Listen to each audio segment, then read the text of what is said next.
L11cd1, Track 3.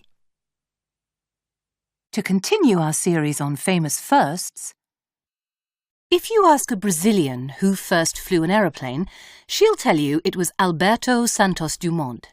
Ask an American and he'll answer the Wright brothers. In 1906, Santos Dumont was widely believed to have flown the first plane that was heavier than air. Others say that the Americans, Wilbur and Orville Wright, first flew in 1903. The truth is, we don't really know who flew first, but Santos Dumont was certainly a colourful character. He's said to be the first person to have owned a flying machine for personal use. He kept his balloon tied up outside his Paris flat and regularly flew to restaurants. Our second question. It's commonly assumed that Alexander Graham Bell invented the telephone, but now we're not so sure. Many people believe that Antonio Meucci, an Italian immigrant, got there first.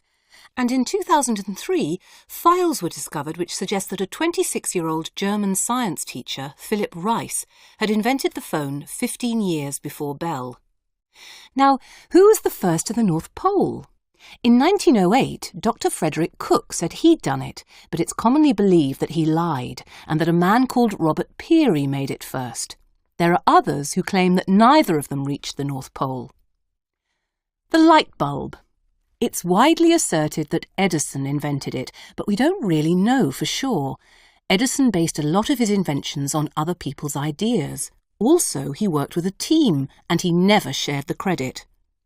Moving on to our football question. It's widely assumed that South America's football glory belongs to Brazil and Argentina, but it was Uruguay that hosted and won the first World Cup in 1930.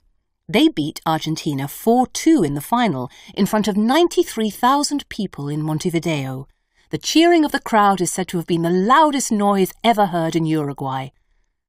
Talking of sport, it's often thought that rugby and sheep are the main claims to fame for New Zealand. Not many people know that in 1893, New Zealand became the first country to allow women to vote. Now, talking of empowering women, one woman who has empowered herself is Ellen MacArthur. MacArthur is sometimes wrongly assumed to be the first woman to sail around the world. She wasn't. She was the fastest, but not the first. That honour goes to another Englishwoman, Naomi James, who did it in 1979. Apparently she got so seasick that soon afterwards she gave up sailing altogether. And our final question. The ancient Olympic Games were, of course, first held in Greece. They were quite different from the Games today. Instead of money, the winners received a crown of leaves. They were also said to be allowed to put their statue up on Olympus.